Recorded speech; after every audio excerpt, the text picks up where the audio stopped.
of a screw up. You know what? I like the theme so much, we're going to start right over again. We'll get back to you in a second. Stick around, everybody. Hello, Alan. I've been waiting for you. Alan, you having a nightmare? That's the last thing we want to do. We don't want to scare anybody. Don't you understand? You're a machine, Alan, a mechanical device. Is that straight enough for you? I read you loud and clear.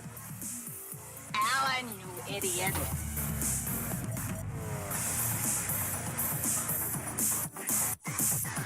All right, well, if you're listening to the live version, you're hearing this twice. And if you're listening to this version, you're hearing it once. We had a bit of a technical difficulty. Thank you, Skype. Thank you, world. Thank you, electricity. Let's learn about weed. Alan, how do you feel? You've had your whole fucking life to think things over. What good's a few minutes more gonna do you now?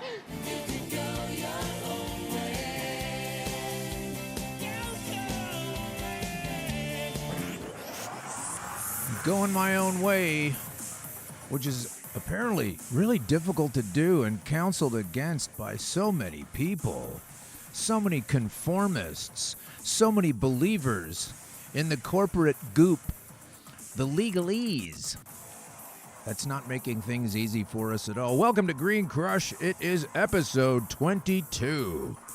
And, because we do one a week, you know, and that's it. And I'm trying to get some more extra ones in there. It's been impossible. Okay, so this is episode 22. Next week, it's episode 23.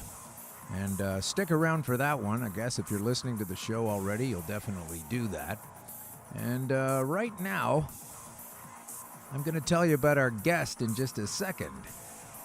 He is on the Skype. He will be on the Skype if he's not on the Skype already. His name is Kelly Rippel. Rippel? It looks like Rippel when you read it, but it's Rippel. Not Kelly Ripa. Not her. This is a little more substantial than a chatty talk show host discussing the latest margarita of the day. This is Green Crush, where we talk about cannabis and how it can crush cancer, because that's what happened to me. I got cancer. If you're just joining us now, I came down with a nasty case of stage 4 terminal cancer. I was guaranteed a death sentence and a funeral. And had I been able to take advantage of that particular prognostication, I wouldn't be here now to suffer the slings and arrow of such bullshit coming towards me from all over the place. A lot of people don't want to believe this story, and that's okay. They do so at their own peril, unfortunately. A lot of them are politicians, but all of the, oh my goodness, my tie. I'm getting a note that I should adjust my tie. It's very difficult to put a tie on a turtleneck. Give me some kind of credit. I wear the tie because when someone wears a tie, they're absolutely telling the truth, or so we are led to believe. So we are, where was I before I had to take that sartorial break of tie adjustment? My goodness, we are at a place where these people are spinning so much bullshit right now, so much disaster porn, and we're going to do something about it. You don't have to die necessarily. Now, this doesn't always work for everybody all the time, but when have you ever heard that about chemotherapy?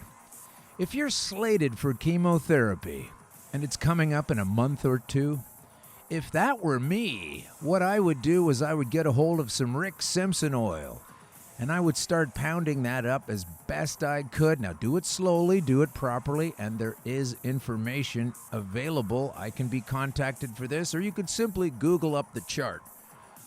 Rick Simpson oil dosage chart. That would help you a bunch in the matter, I think. And I think so because I'm still here. And I'm still here because I go my own way. And I follow the truth. And that's made me a lot less popular than I used to be when I lied here and there habitually, courtesy of insecurity issues that were instilled into me when I was a young boy. If this show is too much of a diary for you, then maybe don't listen to it. But I think you should listen to it because there's a lot of great information on this show. I'm a former comedian on a big-time television show, and the network that put me into that position doesn't really want to have anything to do with me anymore. This is the CBC from Canada Broadcasting Corporation. They get their money from the Canadian government, and the Canadian government, of course, representing the reprehensible Queen of England and all of her inbred consorts. And that's why they're freshening up the pool with this lovely young gal from the States. And I hope she buckles the hell up before she gets ensconced fully with the marital vows of these crowned vipers who have decided that they are more important than everybody else, and they need extra money from Parliament to heat up their multitude of castles in the wintertime. And let's just start saying no to that. These are the same people that are authorizing all of this restrictive and repressive cannabis legalization, it's laughingly called, when it's nothing more than recriminalization. It's already criminal. We'll put all those laws and penalties into the bag, shake them up, ask them what some head cop thinks, and then trot them out again. This is a really huge mistake, and they're getting away with it because people don't really know. They're thinking, oh, next year it'll be legal. Isn't that interesting? I never thought that would happen. Pay a little more attention. Because when this restrictive paradigm comes in under softy-flofty Justin Trudeau, that's just a word, flofty, that I'm using for his hair. When this comes in, these restrictive punishments, there's no telling later on when some other fella can come along and take the position of the Queen's representative and tighten them up even more. Everything changes over time, even when you believe. And that's a funny old world. And a funny old word, believe, that things will never change because they do. So many people have believed that cannabis would stay illegal forever. I thought so when I was a lot younger, when I was in school and we were told that it was bad, while so many of us consumed it anyway. And it was illegal. But even people who would have never imagined this terrible, awful drug becoming made more available by the government. There were heated discussions about its dangerousness, and many of these discussions held up by upstanding societal decision-making, legislating alcoholics in a Legion bar while drunk or inebriated. Some of them after a hard day of teaching their students about dangerous substances. So for episode 22 of Green Crush, we are focusing on the diversity and history of cannabis with our guest who will be with us from the American state of Kansas, which can nearly rhyme with cannabis if you're drunk. Kelly Rippel. Kelly is following in the footsteps of his dad and collaborating with effective researchers and practitioners of sustainability.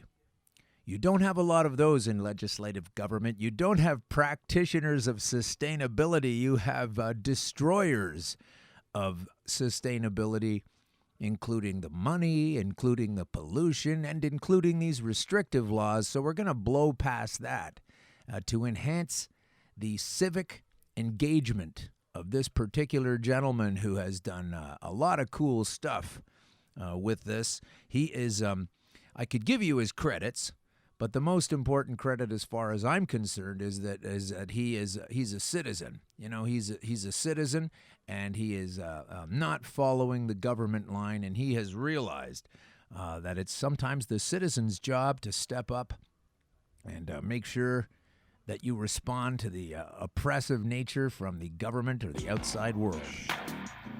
But before we get to that, a couple of ads for the show. You can find us on iTunes. This is the Apple system. And you can find us on the Android system. And you can download that. And I think you should. We've got a lot of great information over the previous 40 hours or so. Check us out on iTunes. And when you get there, could you write a little review if this show has helped you or you found it interesting or entertaining? I'm sure they'd like to hear about it, and it would help us, and it doesn't cost anything but a couple of minutes. Especially if you're already subscribed, and if you are, thank you. I'd also like to give a shout out to Truth Seeker app.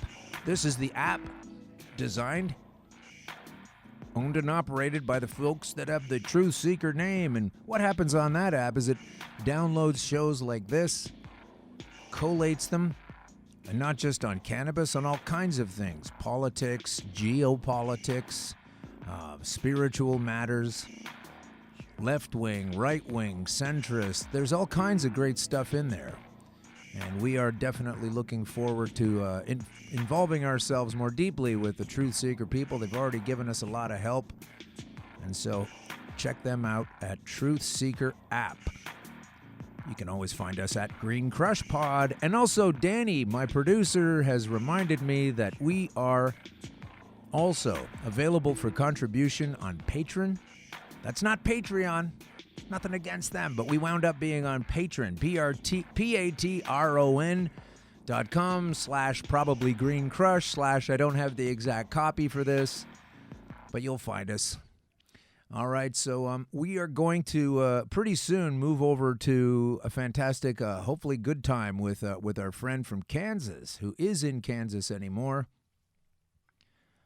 and we will accept his information willingly, because I had a wonderful pre-conversation with him a little bit ago. And, just before we go, I'm just realizing we have another person on board helping us out. This person is, drum roll please, CannabisDaily.co. CannabisDaily.co, talking about the Cannabis Daily, and they're a company. I hope that's enough of a plug, considering I just found out about it. They're coming on in January as a guest, January 2018. January 2018, that's next year. So if you're listening to this like 5 years from now, this was a long time ago, but the information was really helpful, so download it anyway. All right, now let's get back to where we were with the show, and that is, I better turn that off. Huh? All right, so as noted, on page 1 of the Bible's version of the beginning of all things, and if you're freaking out about the Bible, maybe you're a Muslim, maybe you're a different religion, maybe you don't believe in the Bible, you don't have to. You just have to know it exists, and it was written by somebody. But anyway, that's what we kind of use as our legal system here. We put that on the stand, and we put our hand on it, and we promise to tell the truth. And on page 1 in the Bible, the beginning of all things, it's a principal differentiation from the many thumpers of the Bible and their emptier traditions. For in Genesis, the God in whom many of these false, misguided Puritans so heartily believe is apparently wrong for promoting his own word, his high announcement. Genesis 1, verses 11 and 12 and 29 and 30, that cannabis, along with all of the plants and seeds that give life after themselves, are for mankind and are food, and they are specifically meat. The plant itself is the meat, is the food. And why am I highlighting this particular notion? Because we have removed it from the food chain, and we no longer get the healthful properties of the CBDs into our food. And so that's a problem when the source material that we are eating plummets in quality and ups in the potential of disease and lack of nutrition. And so I find it very interesting that some of these people who criticize cannabis, and there are so many. I had a fantastically idiotic politician, female woman, who's given a Christmas carol that is cleverly a parody of a Christmas carol, and then she shits all over the notion that cannabis is any good. I forget her name. It's not important. She's not all that bright. This has been made evident repeatedly over the months of her time supposedly serving her constituency, and I can only think that if she is the best representation of her constituency, then those are some folks you want to probably pass right through while you're driving through her county in Ontario. I really don't know her name right now, and I'm not featuring on the show just yet, but we will get to her shortly next week for a little Christmas cheer. Let's have an idiot barking up the wrong tree. That's always good for some Yuletide festivities in both your real-life encounters with former friends and foes and the ones that have mutated into becoming good people. So we do have a moron, though, on the show. We do have an idiot who's not quite clear in whatever the hell's going on in this old world, and he is a politician, and he does come from Alberta, Canada, which is a wonderful place selectively. A ton of great people there. I've always had certain wonderful times there, both performing as a comedian and traveling through. But there are some mental hiccups along the lines of intelligence with some of those people. And once again, Lacombe County has chosen to represent them a particular fellow named Ron Orr. And Ron Orr is thicker than a tub of crunchy peanut butter. This is Ron Orr getting up. Now remember, folks are paying for this guy's salary to stand up and tell the truth and represent their riding. So listen to this goofball, and maybe I've already biased you as to the mental capacity of this fool, but he really should be congratulated for even being able to stand up and walk around without dragging his knuckles on the floor. Ron Orr stood up in the Legislative Assembly in Alberta and had this to say about cannabis. But here's the thing about the opium trade in China in the early days. It began as a medical thing. Then it started to become something that was a fashionable, refined pastime, especially among the young. We have today a fashionable, refined pastime amongst the young. Okay, right there, this guy says a fashionable, refined pastime. When you're young, you don't actually use that phrase. You know, you don't call up your buddies and say, hey, want to have a fashionable, refined pastime? Okay. So he's already kind of nuts at this point, and this is why I wanted to get him on the show. This elected representative of his riding who begs fealty to the Queen. Here we go. I'll just let the rest of it run through. Which is smoking marijuana, and unfortunately now it leads to other things that are much more dangerous and much more destructive. Evidence, please. I just said I was going to let it run through, but I cannot help but get excited at these idiots. So please present the evidence. I guess that's the next thing that's going to come out of his mouth. Let's listen. It wasn't until the 1950s that China began to seriously eradicate the opium trade, the opium business, the opium tax revenue, and all of these wonderful things that are supposed to be generated from recreational use of drugs.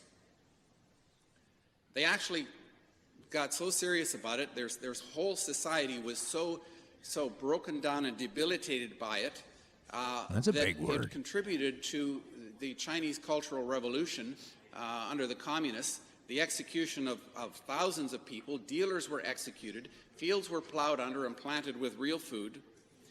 And I, for one, am not really willing to go down this road. The human tragedy of what's going to happen with this has yet to be revealed. Yes, opium smoking, like marijuana, was a fashionable, refined pastime, especially among the young. But I'll tell you something, it doesn't lead to the good life. How do you know that? It leads to life. Okay, I've taken this stuff and I've cooked it down myself before it was available commercially, before anybody would dream this is an okay thing to do, in my kitchen, in my home, completely illegally. Because when you're dying and you've got to try something and you've been given a series of options that aren't going to work, and so they don't even bother to try chemo or what have you, this stuff revitalized my blood. It ate away at what was eating at me and basically dissolved it away into a place where my body no longer is host to this sickening disease, this killer disease. But this guy thinks he knows stuff. I mean, if you heard his voice so far, pretty ridiculous. Ron Orr, a great disservice to a fine hockey name. Continue, sir. Continue away. It's an escape. When you sit in a drug rehab center and you talk with the people and they're shaking and they're afraid and they can't hold a job and they can't go to work and they know they don't have the mental capacity or the physical capacity to even function in life and they can't look after their children, you tell me how that makes a good society. Well, let's talk about it over a couple of drinks, you pinhead. Ron Orr, pinhead of the day. I guess I should have some kind of a, sting for that, some kind of radio operation for that. But anyway, I believe, in my case, noted that its removal by 6 self-serving demons, biblical or otherwise, from society has removed this food for various greedy reasons. And Randolph Hearst, who didn't like the fact that hemp was going to take over the paper industry and he wanted to put them out of business, and the oil people didn't want it, and the pharma people didn't want it. So that's kind of where we're at right now, and these idiots are struggling with creating a new paradigm of what to accept and understand about cannabis. They are toting up a new education program for children. And that's pretty ridiculous. Because it's not ridiculous to educate children. It is ridiculous to indoctrinate them and have that disguised as education. And that's where they're heading. They haven't dared release that yet. They won't do it until much closer to the actual event. But we do know that it's going to be pretty ridiculous because it always is when it comes to education. They're just going to tell you the bad things, okay? They're just going to tell you the problems with it. And there are problems with any tool that's used improperly. So why don't we pretend that there isn't an owner-operator manual? Why don't we pretend that everybody is going to fall by the wayside? And while my little tiny province of Ontario has 10,000 places you can buy wine and liquor and beer, from a retail store outlet to a nice little cafe to sit down and enjoy your meal with, there are going to be 40 stores available soon for a whole year. In some towns that don't want them, and in some towns that do, we'll have to drive great distances because the idiots at OCRC, which is the Ontario Cannabis Rip-Off Center, are going to be, you should go online. They just started following me on Twitter for some reason. I've got nothing but a giant upstretched middle finger for these pukes. And I know they're just following orders. I know they're just being told. I know it's a bunch of union lackeys getting a jab where they didn't have a jab before. And I can't wait to go into one of these things and have one of them tell me exactly what's available and how it works and what's good about it, because they're going to be completely uneducated themselves. But education is not always a good thing, and I think we can thank Dr. Is he a doctor? Is Noam Chomsky a doctor? I don't know, but he said this, and he's pretty smart, and he's a lot smarter than everybody making rules in Canada, that's for sure. Let's hear what he has to say on education.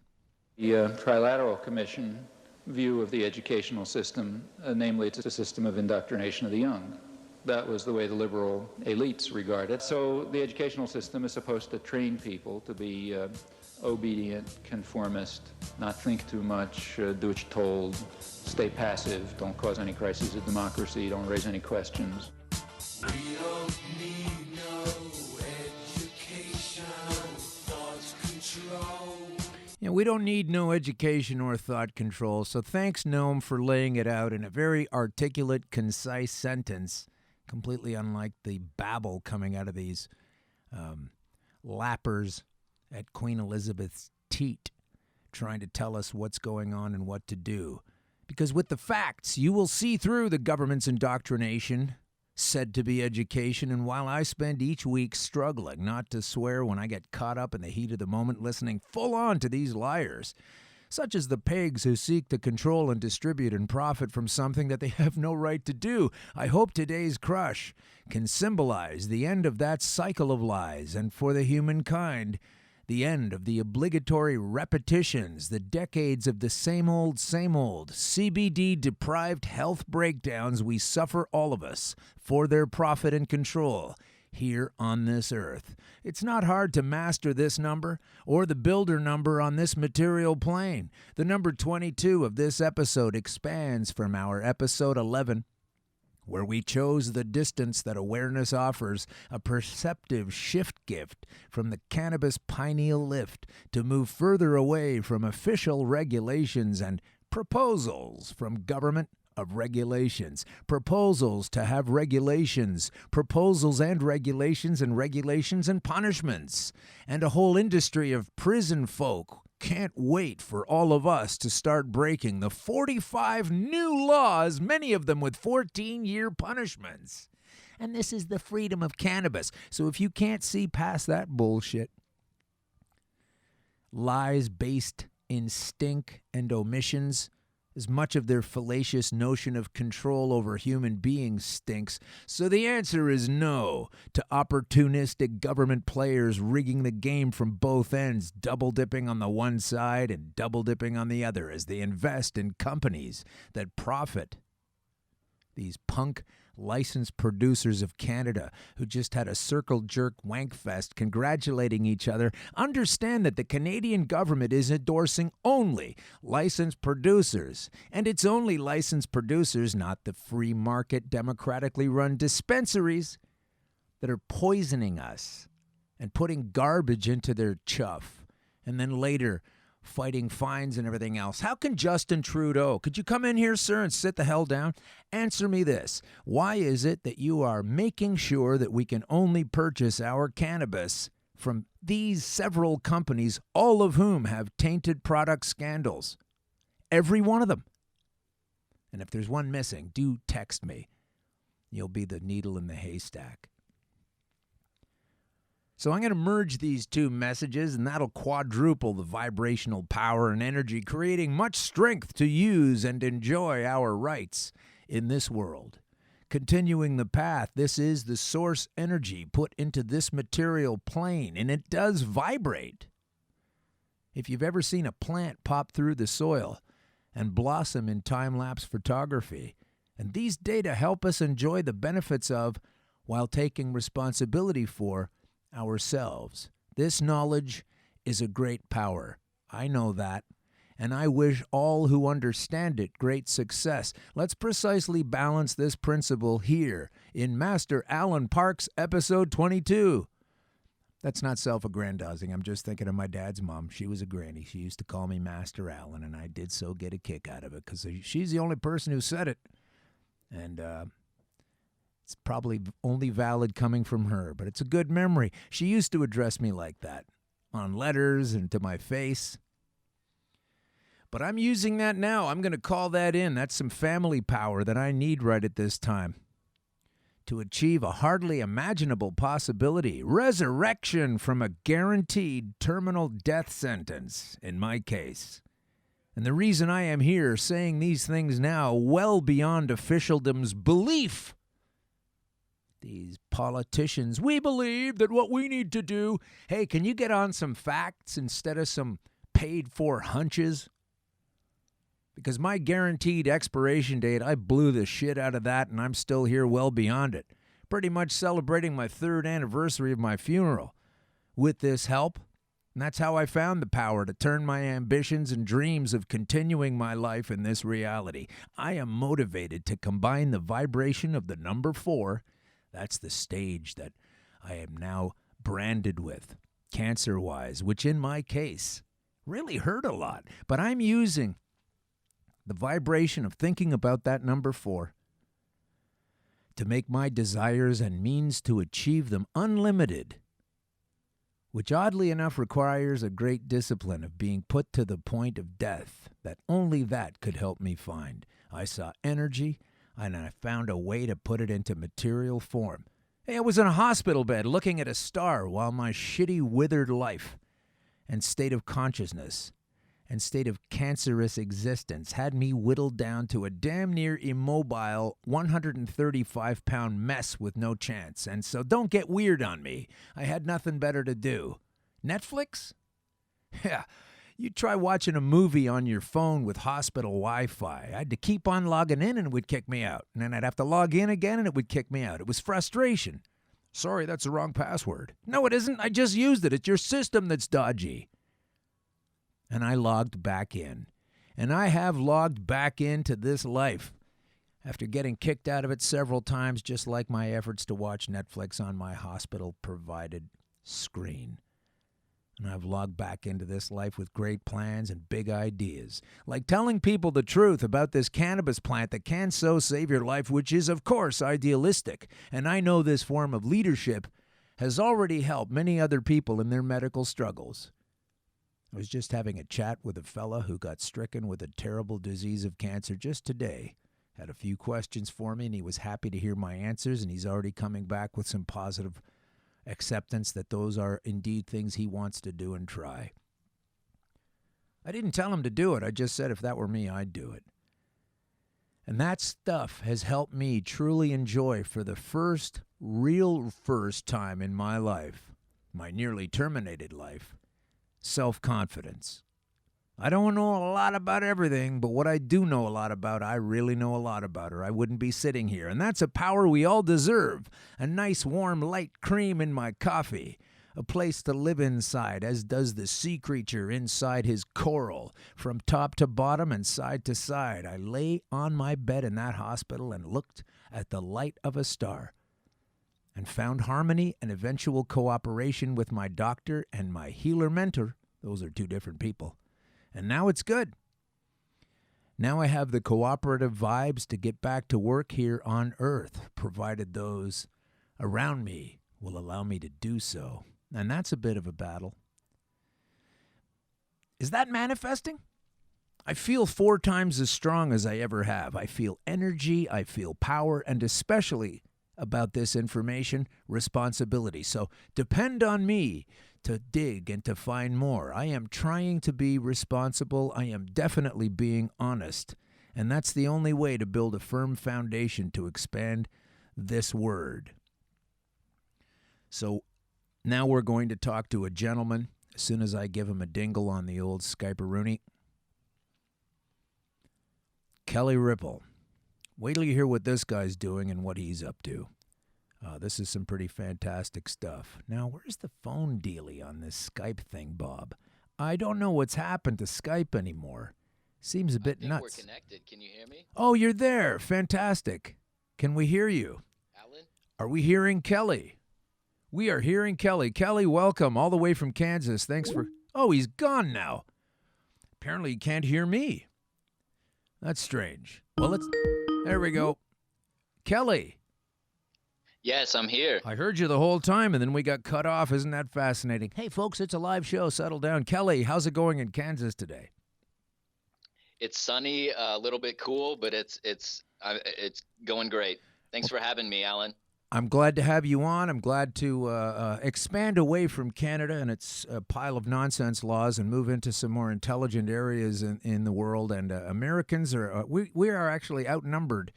Canadians are actually outnumbered by Americans as listeners to this show. And so and around the world, a lot of people are starting to get this message of awareness. So let's talk to you a little bit about how you got even involved with this. Like I always say this, once upon a time, you were a little boy who didn't know anything about this particular substance. And how did you come across cannabis? Yeah, so great question. A couple different ways, actually. I have relatives who farm, and so there was always, wild hemp that was growing on some of their property, and it was actually near an old dance barn. So we always used to joke that it was those hippies that were throwing out those seeds, and they were smoking the dope and dancing in the barn and all this. Well, then when I got a little bit older, I was about 12 years old, and my father. Well, so this was during the Reagan era, by the way, and so we would learn about DARE and say no to drugs and get that indoctrination that you were talking about. And I'd go home and bring it up to my parents, and my father told me that he studied hemp and actually the eradication process of the plant while he was getting a biology degree at Kansas State University during the 1970s. So it kind of began with science ultimately. Oh, you mean fact-based research? Right. Sounds like your dad would make a pretty crummy politician. He'd need to move ahead with beliefs and notions and fears instead. But I like the way your dad's come at this. So what were you doing the whole time? When your dad was figuring this out, you were just eagerly taking it all in, or how was it going for you? I was. So I thought, well, this seems really bizarre. First of all, my generation was being told that we were going to save the earth and that we needed to come up with renewable sources of energy and regenerative agriculture and find out different ways of making plastic and all these things that are polluting the earth. And so I thought, that's really odd and puzzling that especially specifically agriculturally based state was working so hard to eradicate something that we know grows naturally well here. Like an inherent substance that can lead to a successful tilling of the land, right on up to providing a good product for somebody. Let's get rid of that. Yeah. Let's just go ahead and spend taxpayer money on top of it to enter farmers' land and eradicate it.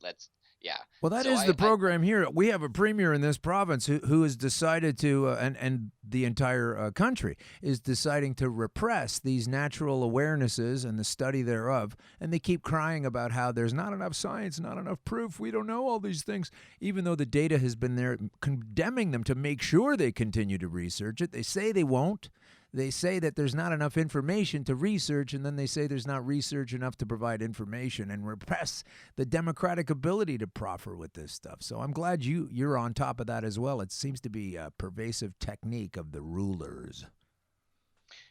It can often be, yeah. And so with specifically this information that I have uncovered, so I guess the story goes that throughout the years I have been studying up on the relationship with the plant and with humanity and how humanity has encountered it, how the many uses of it, like you've said. And so recently, in September, I discovered these studies that my father was talking about, and so I've tried to dig deep into those on a couple different levels, and it's very interesting. And I don't know how deep you want me to go, with all of this, Alan, but we know that certain conflicts of interest exist in certain research environments, but since the 70s and the late 90s and 2000s, we've developed some really a lot better research integrity requirements to make sure that certain conflicts of interest don't exist anymore. Well, give us an example of one kind of conflict of interest that you're able to flatten with this methodology. Yeah, so one of the conflicts of interest with these three publications I've discovered are all of them were either overseen or they at least gave acknowledgments to what was called the Marijuana Steering Committee, which was under a governor at that time. So that was a state agency that was law enforcement related that had to do with all three of these, what otherwise would have been academic research. So that kind of places either a bias or at least a perception of a bias Sure. on the conclusions. Another one, though, that I think is somewhat more important, but just as equally perhaps, is all of them gave acknowledgments to the funders, and those funders were influencers, and they were Elanco Production Company and Eli Lilly. So you have pharmaceutical manufacturers who were also interested in the conclusions and outcomes of these studies. So I don't know why they wouldn't be. They either need to repress it or get in on it. And now we see that a lot of them are starting to get on it. You see patents coming up all the time in the U.S. and elsewhere that, companies are realizing they need to get behind this, because we have gone down a direction, and the opioid epidemic is a perfect example of the damaging path that this has caused. Yeah, and the opioid epidemic, from my cursory research so far, and I do try to spend as much time as I can to keep on top of this stuff, that just about every state in America has a up to 25% drop in the opioid addiction rate in states that have gone ahead with the legalization and or availability of cannabis. Have you heard about that? This is true, and that is in the medical cannabis access aspect. Yes, you are absolutely correct. And so those types of studies, and actually it was just announced, I think yesterday, that teen usage has gone down significantly in Colorado and other states that have legalized medicinally as well, in addition to other types of harder drugs, opioids, and alcohol. Wow. So that's a concern that we have up here in Canada and a lot of places. It's the same old tired trope where they invoke the children as being endangered by what's going on, and they provide only the information that the weakest link of the children, or to be more specific, the folks that don't really know what's going on with it yet, like a table saw or some kind of farm machinery. I don't know how well you'd do if you got into a thresher and you didn't really know what was going on, but they just trade on the fact that they're going to drum up all of the worst potential results and completely ignore all the positive results. And this is supposed to be education. Right, exactly. And we, one of the ways that I've been helping here in Kansas, I'm working on the industrial hemp side, as well as trying to really provide evidence-based data to the medical cannabis movement here in the state, and that's done through the group Bleeding Kansas Advocates. They've done an amazing job, but really it is about the children, and the group, the coalition I'm working with on the medicinal side, they are parents of children who have suffered for years trying to get medicine, and the comprehensive legislation that we have developed, it's called the Kansas Safe Access Act, Senate Bill 187. It is protecting the children, and we know that the children are our future, and we definitely have protecting public health in general in mind. Okay, well, let's take a little pause on that note and honor those children with this brief break right here. What about the children? To ignore is so easy. Won't somebody please think of the children? Children can give us children. Okay, so thanks for that. That's a little bit of silliness there, but it really drives me nuts how they lean on the one side of all of this and how terrible it is, and how many people like you know the real facts, and they pretend like those facts don't exist. So that's good work that you're doing. Now, we're going to take a little sidestep for a minute. I want to get into the water aspect and what you are doing regarding water. Because, folks, if you think this guy is a little bit of a, my dad was a farmer and I think I know what I'm doing, and you don't really buy it, listen to this, what Kelly has been doing with water. Tell us about what you've been doing there. As far as water with hemp, or with what I'm doing with my full-time work, with your full-time work, yeah. Tell us what you're all about. Okay, so what I do full-time is I manage a statewide water project that's working to increase access and consumption of water in K through 12 schools. So we're working to get the option out there and get the healthier beverages in the hands of children so that they are able to make healthier choices overall. And so those behaviors are instilled younger, and they will then carry to later in life. Right. So you don't have, you're not interested in Coca-Cola. Is that a problem if I say that? No. Coca-Cola and junk kind of drinks in the schools. You prefer to access clean water. They could use you up in Detroit. They could use you up around Flint, Michigan with that kind of thinking. But I just wanted you to tell the folks what you do as a full-time effort. So once again, even in your professional capacity, you're talking about sustainability. You're talking about making a necessary things such as clean drinking water accessible to younger kids and training them at an early stage, educating them properly on the importance of water. And then so that's a nice tie-in, I think, for what you're doing also with cannabis and hemp. Thank you, Alan. I appreciate that. So I just wanted the folks to know that. So tell us a little bit about the history of hemp. You've got a great chart on your site that has a timeline. It's easy access graphics. Everybody who has a little bit of a problem with deeper research can get a really nice snapshot of the timeline. Just take us through that and add in any kind of relevant bits and pieces you might think from back in the day when we used to grow it all the time to where we are these days. Okay, great. So I do have this. I've created this graphic. It's an infographic, and I'm happy to share it. And I can give my contact information at the end here, so we can. We will definitely do that. Oh yeah, we'll definitely get your. Well, just throw it out there now. Yeah. Where can folks take a look at you online, and then we'll get to this specifics of the history of cannabis and hemp. So you can find me on Twitter, Kansans, the number 4 hemp. And you can also email me at kelly.rippel@kansans4hemp.com, all spelled out, Kansans for hemp. And Okay. that's K-E-L. Yeah, go ahead. Go ahead. No, you go ahead.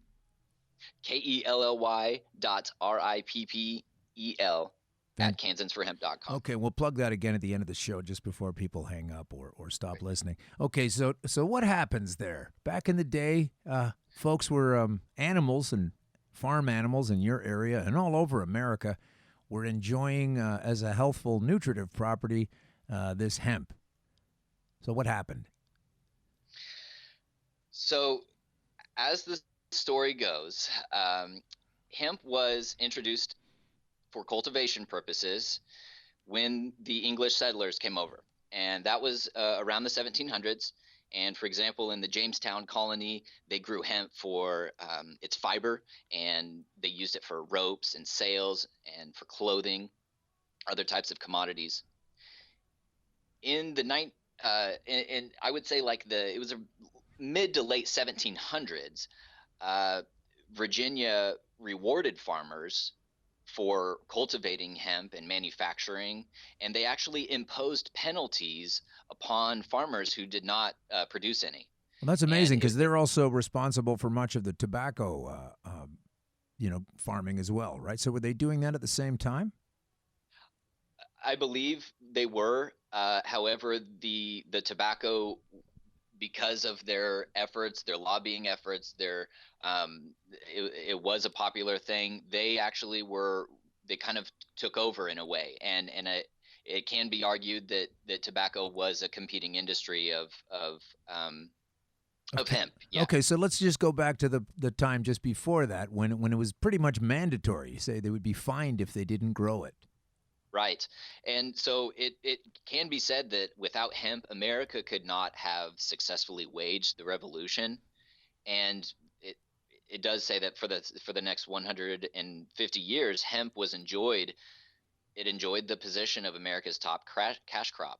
And it was used throughout the early, industrial revolution age, used for a lot of different products. Wow, that's amazing. Now tell us a little bit of something, because I'm not a farmer or an agrarian type at all, but tell us about, clear my head on the science of rotating crops. When you grow corn for a while or various different things, they pull out of the soil particular nutrients. That's why they taste different. That's why they're made up of different components, the end result food. But apparently hemp, you don't have to keep rotating it. Is that right? That is my understanding as well, and I know that there are research studies out there that have demonstrated this, that hemp does last over time, potentially longer than other crops where you wouldn't have to overseed it or reseed it. But I do also know that there have been some studies done that prove the reintroduction of nutrients after hemp is cultivated improves the overall biodiversity of the soil. And so that's to say that, let's say a farmer wanted to grow corn one year and then he rotated in a crop of hemp. If that farmer went back to corn the next year, he potentially could have a larger yield than the previous crop because of because of the nutrients that hemp provided in the soil. Oh, that's amazing. So then what happened? We had hemp growing, and that was great, and everybody had to do it because they needed to contribute to the national effort to have this asset. And as you see it, what went wrong? What changed things? There were a lot of things there. We had a lot of influence from trade agreements from the Philippines. We had during the 1850s, actually, said that hemp lost ground to cheaper products because of this is the introduction of cotton, jute, petroleum, and hemp was processed by hand, and so it was more labor intensive, and there wasn't a lot of introduction or at least investment of the particular machinery that was needed to process it. And so pretty much other types of competing industries such as cotton, synthetic, all the fibers that we know now, those were given more higher priority and more interest. Okay, and that was for would you say corporate reasons why they were growing more cotton, and it was cheaper or something? It was cheaper. That is my understanding. Yeah. Yes. And so then it became illegal, and they took it out of the food chain for the animals as feed. Is that right? Is that what happened? Oh gosh, he's cutting in and out. Right. In 1937, that was the marijuana.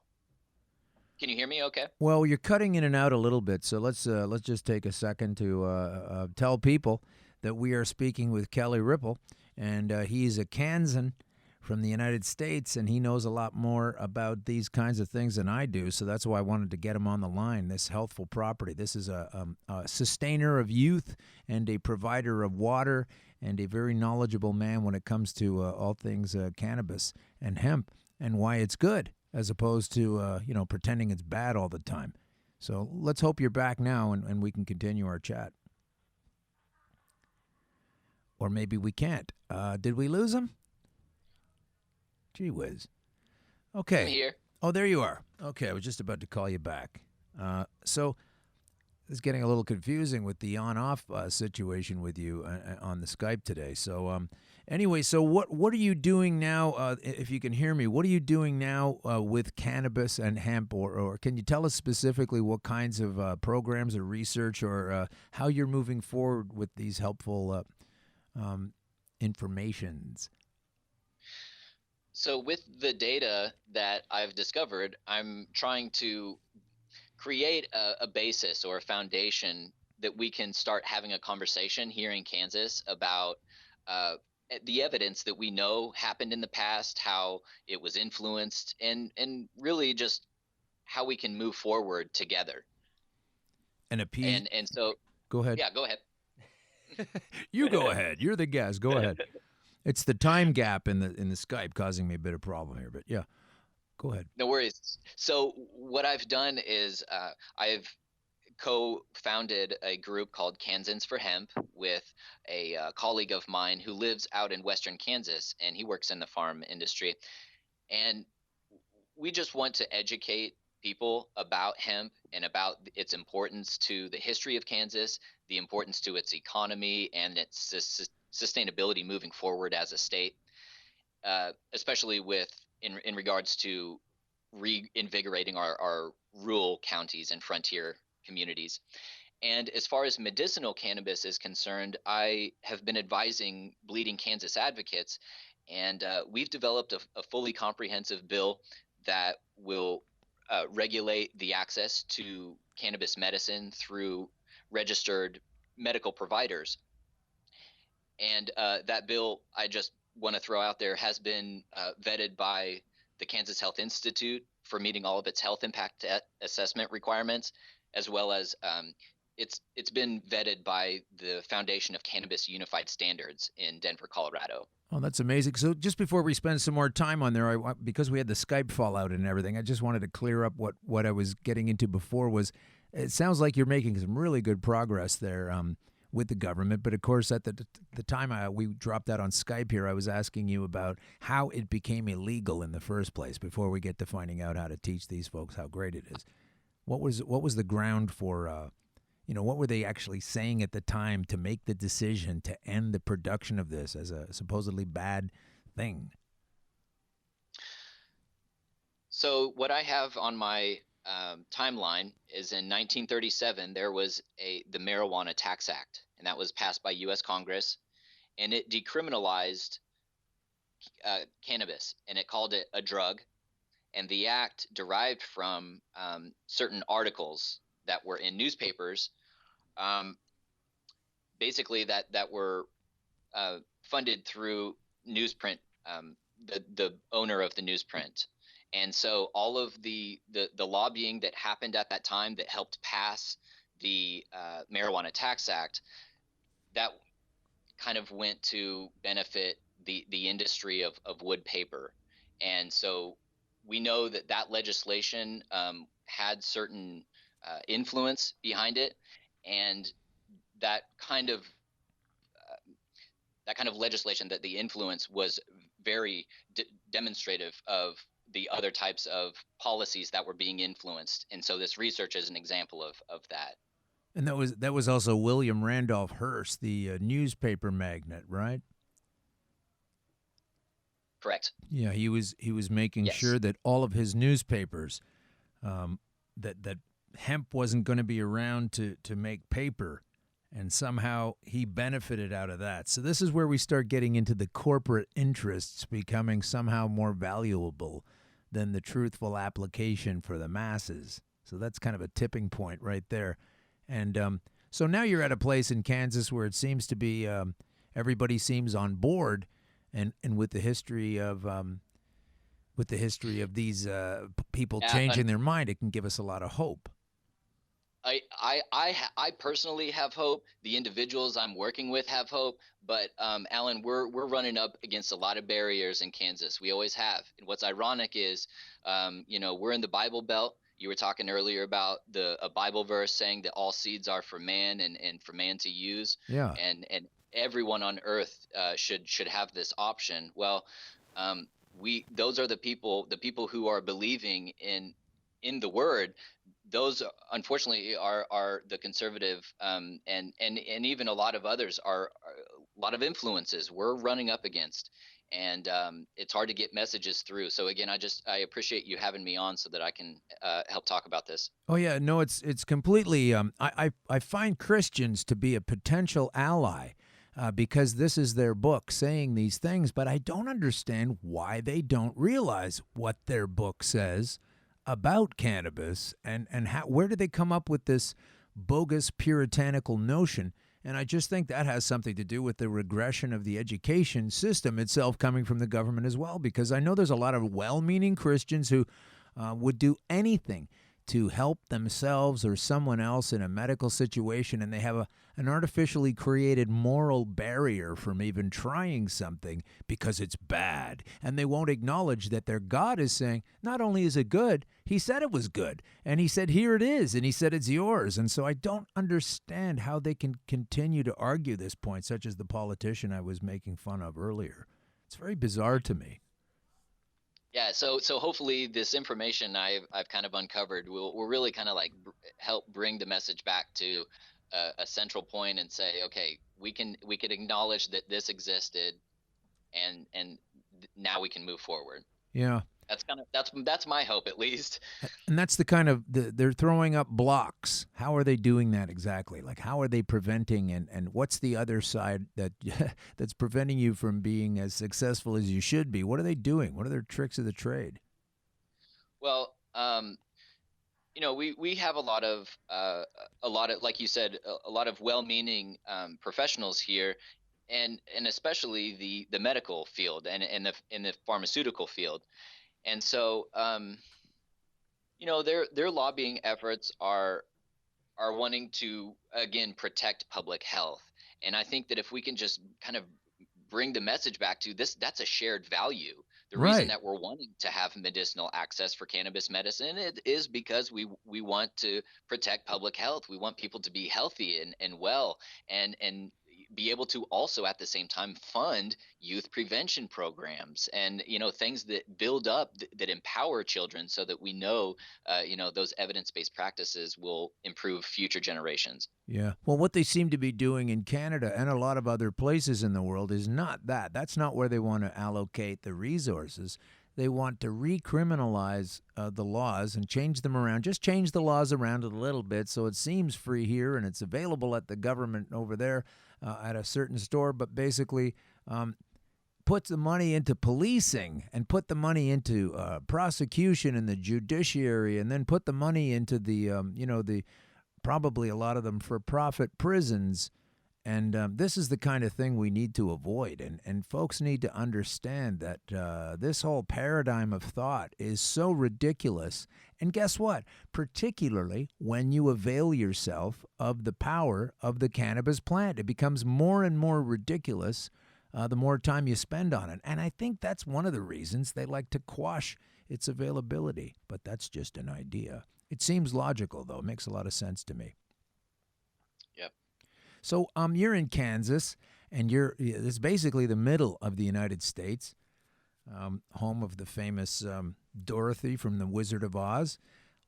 You're dealing with folks. You're dealing with folks in your own state, and I'm just curious because in Canada we are aware of what all of our surrounding provinces are doing.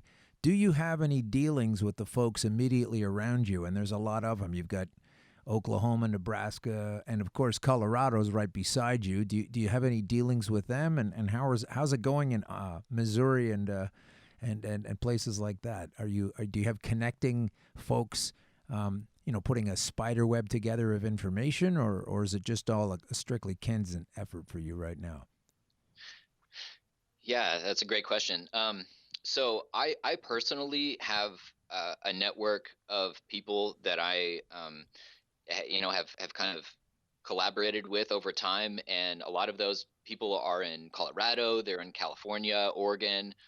We do have coalition people who help from the Missouri side, because Kansas City is a large metropolis, both serving Missouri and Kansas. Right. So we do have some partnering organizations in that aspect, but we don't have any national backing. A lot of these normal chapters or that's the National Organization for the Reform of Marijuana Laws. He means by laws. Normal folks. Correct. Yep. Thank you for that. Okay. So there's normal chapters.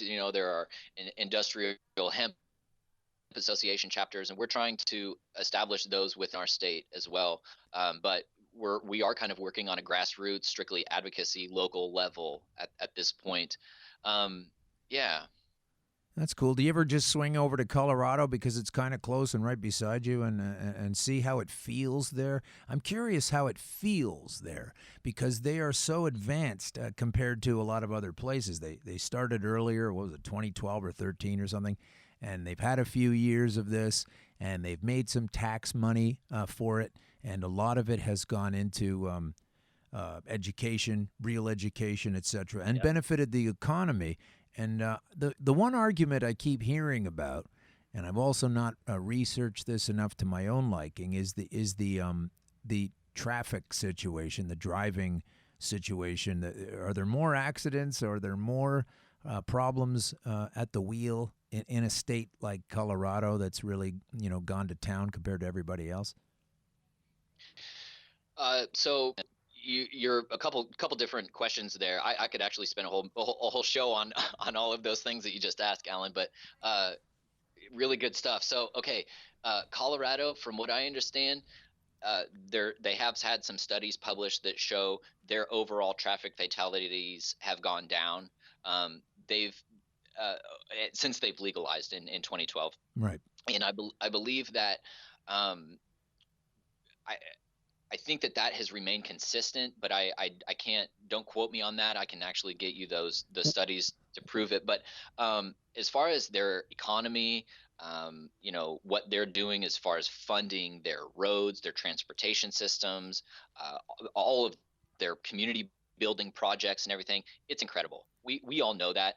And to be one state over where you're a criminal and then to go across a border and you're a patient, that has actually caused so much problem with we have refugees that have left Kansas, and so that's taxpayer money. That's an economy that we are losing from Kansas to go across the border to Colorado. Um, a lot of schools out west in western Kansas, they're now complaining that students are going across the border and bringing in cannabis and all of that. We need to have some regulation in place that can at least just outline what some expectations are. And it's fascinating, Alan. It's so fascinating to be in a place where we have it's a zero tolerance, and then you go across the border and it's all there. That's incredible. To be zero tolerance right beside Colorado, but while a lot of your politicians are starting to get the understanding of what it is you're talking about. So you're basically waiting for a chicken to hatch, right? You're trying to nurse an egg right now that it's completely illegal, but then you have so much data and science on how helpful it will be for both the ground itself, probably the water table in your situation will be greatly improved if one crop of cannabis growth is going to boost the next crop of corn growth on the same area. There's a lot of science available, and I'm getting really tired and sick and tired of hearing from these people, well, we don't really have the data for that, so we can't really move on anything, because they keep on ignoring the test results and the scientific results and the community-based results of folks like your neighbors in Colorado. You can't just keep sitting on something and telling people that it doesn't work or there's not enough data when there is enough anecdotal data. It's criminal not to pursue the anecdotal data. And that was proven 16 years ago in England, that the anecdotal history is over and we're now into the hard data. So it's tough, isn't it? It's tough to get by with that every day. I find it difficult when people just refuse to grasp the facts, these elected representatives of ours. Yep. I guess that was a statement, not a question, so you weren't sure to come, or maybe the Skype. No, it's true. So spend a little time telling us about the medical history. We talked about the availability of hemp, etc., back in 1937 when they quashed it. But what's the medical history that you know about going back? Because mine is very much anecdotal and based in my own self still being able to live on this planet, and I've got some pretty good packets of research tucked away in my lobes. But what do you know about the history of medical cannabis as opposed to the history of just being able to smoke and toke and have a good time? From what I understand, medicinal cannabis has been used for thousands of years, and it dates back to the early Asian cultures, and it has been used for a multitude of things, to ease conditions, to cure symptoms, and like you said yourself, to cure cancer in some instances. And I can the timeline on medicinal cannabis is really long, and I'd be happy to kind of go into more detail on that. But I just what I am most fascinated about is the actual research that has been done since around the 1970s, because when Dr. Meshulam in Israel synthesized THC, and he was part of the doctor group that really discovered that every mammal has an endocannabinoid system.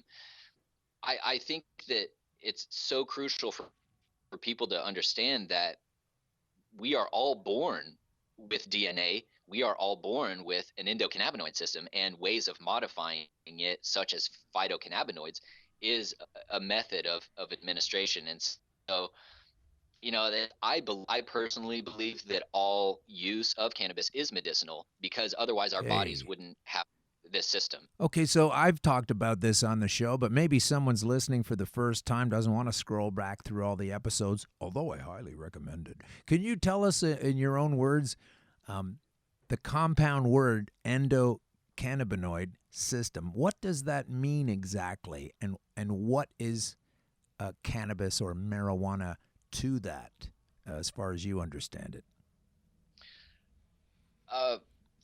The endocannabinoid system, like endo means the body has it and it's not an exterior thing. It's an interior thing that we're born with, just like your stomach and your heart and all these other things. So what is the endocannabinoid system, and how does it respond to its input of cannabis?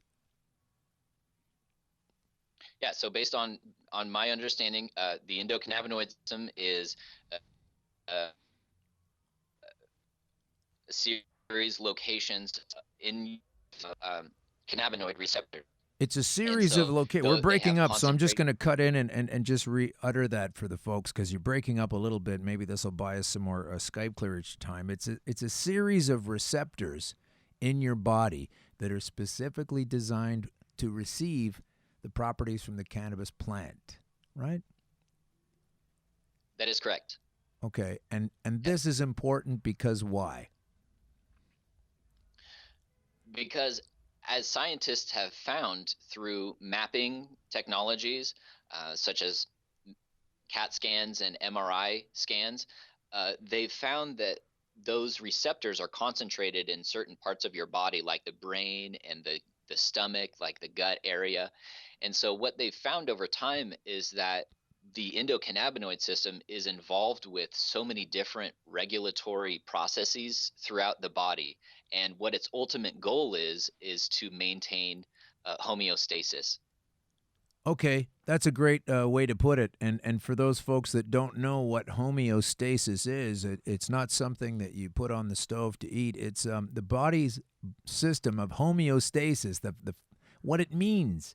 Let's go to that. Define homeostasis at dictionary.com. It's the tendency of a system, especially the physiological system of higher animals, and I would hope that even the harshest critic of cannabis would consider himself to be a higher animal, to maintain internal stability, owing to the coordinated response of its parts to any situation or stimulus that would tend to disturb its normal condition or function, which is a pretty amazing thing that cannabis contributes to that. But it's once you get over the amazingness of it, it's just logical.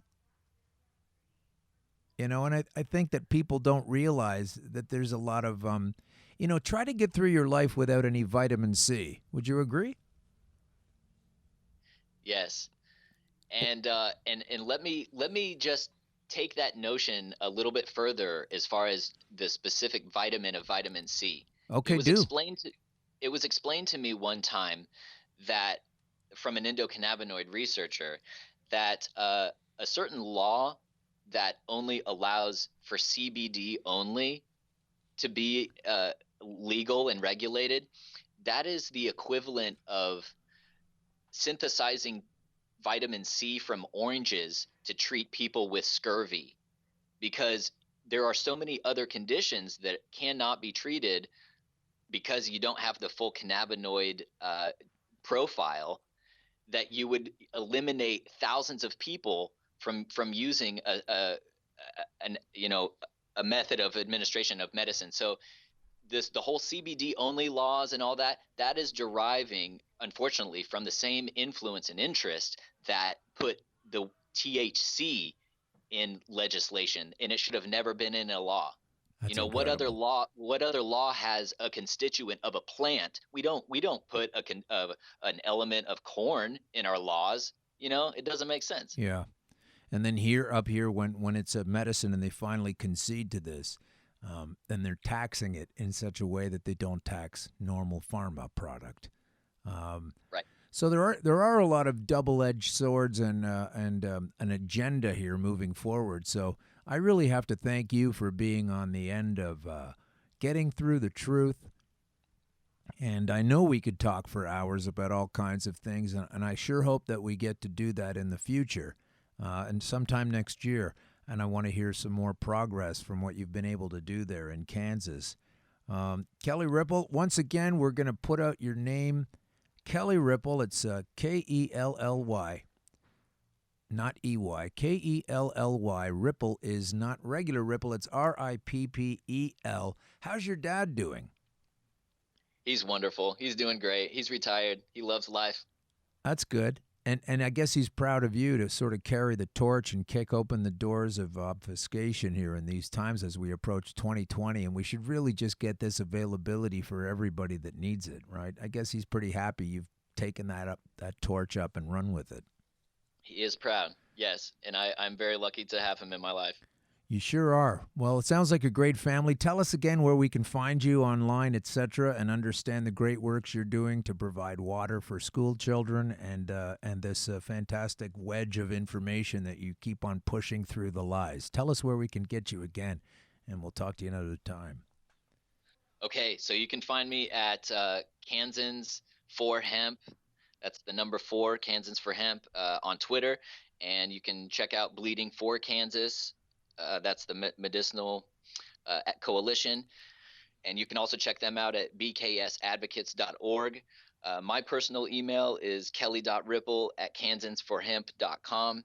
And Alan, I really appreciate it. And, I guess one of the silver linings is one of the last states to legalize. We've watched everyone do it. And so that's one of the reasons why we have all this great data. So that is great. Yeah. And hopefully you can use everyone else's advancements and successes on the one hand and find out where all of the errors are, leaning towards the punitive and favoring the officialdom and the police of the culture and put them at the bottom of the pile where they deserve to be.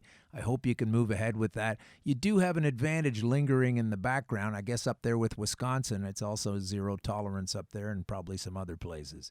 So, use everyone else's mistakes to your benefit. Take a look at what we're doing in Canada. We're all heavy on the mistake side. So basically it's a template of what not to do. So avail yourself of that information as well. And that is Kelly. He is gone. That's the end of that. I'm glad we had him on the show. It's very important that we understand ancient weed history.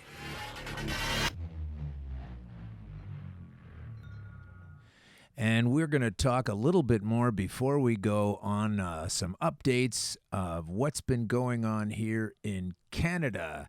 And that is that with this ridiculous program that Justin Trudeau has bullshitted into existence with his rich friend who is the heir and carrier of the torch of the criminal enterprise known as the Bronfman family. Now I realize they're all legal now and everything else, but when they ran rum and booze and they were the criminals, and these folks have now used their template. Check them out on the Paradise Papers. Stephen Bronfman, #Paradise Papers, funding this government into existence pretty much. And I'd like to be sued by them if I'm lying about it. Of course, they're going to pretend nothing's happening. And they don't want to get this into court, so I'm pretty cocky about spilling the beans on this. But it looks like, as in episode 2 of Green Crush with or was it episode 1? I think it was 1 or 2. Must have been 2. With Russell Barth, the angriest pothead in Canada. And we discussed this back and forth, 21 weeks ago, saying how the Canadian government's plans to errantly push forward their prison-based nonsense is it might not work. And I can't believe that at this time in my life I might be cheering on conservative Tory senators, because now that this bill has been whistled through Parliament ever so quickly, the 3 readings, bing, bang, boom, to get this family set up and running with control of the cannabis industry, just like they controlled the alcohol industry when it became legal. And you can read about the Bronfman family, and as I have done, at Dope Inc., DOPE, Inc., INC, period. I've run out of time today to get into any of that, but we will get to it because it is the underlying theme of what's going wrong and going on here in Canada. But from John Ibbotson, he's the Ottawa correspondent for the nation's Globe and Mail newspaper, published yesterday, I think it was December 10th or something. He says, "You may think that you will be able to buy marijuana legally as of July 1, 2018. You should think again. Conservative senators are threatening to hold up passage of the 2 bills Yay, way to go, Russell. We called it. That would legalize cannabis consumption and toughen rules against abuse. That's what it's all about, really. Unless these senators yield, the bills are unlikely to become law in time for the Canada Day deadline of July 1st. Conservative Senator Claude Carignan, the lead opposition critic on the legislation, when asked about how long he thought it would take to pass the bill, he said, I think we have to do our job properly, and that means months. How many months? The House took 8 months to study the bills. He said it'll probably take the same timeline to do our job properly. Given the summer recess, that would push Senate ratification to the end of 2018 at least. The costs of missing that deadline would be severe. Why don't they just print more money like they always do, considering it's not based in anything anyway? Provincial governments are negotiating contracts with suppliers who are ramping up production and hoping to avoid a lot of more tainted issues, like Organigram from Nova Scotia, who've recently been popped for finding toxins in their chuff. Police forces are acquiring new equipment and training officers to identify pot-impaired drivers. None of these are soundly based in science, by the way. Big business, but business. They take a risk if they adopt a plan without legislation in place adopted by both houses, and the recommendation is to take their time and don't take the unusual business risk. So Justin Trudeau will be wrong again when he has to punt the ball further away. The political question is, who will suffer more if the July deadline is missed? The Liberals, for trying to force through legislation legalizing recreational marijuana use and fattening the pockets of those of them who are already invested into the select few companies? Or the Conservatives, for blocking the legislation in the Senate? Either way, the Red Chamber's reputation, which had shown signs of rehabilitation since their expenses scandal, once again go back to Bill Morneau, the tax minister, revenue minister, who's also named in the Paradise Papers as a personal profiteer. Hashtag Paradise Papers. BILLMORNEAW.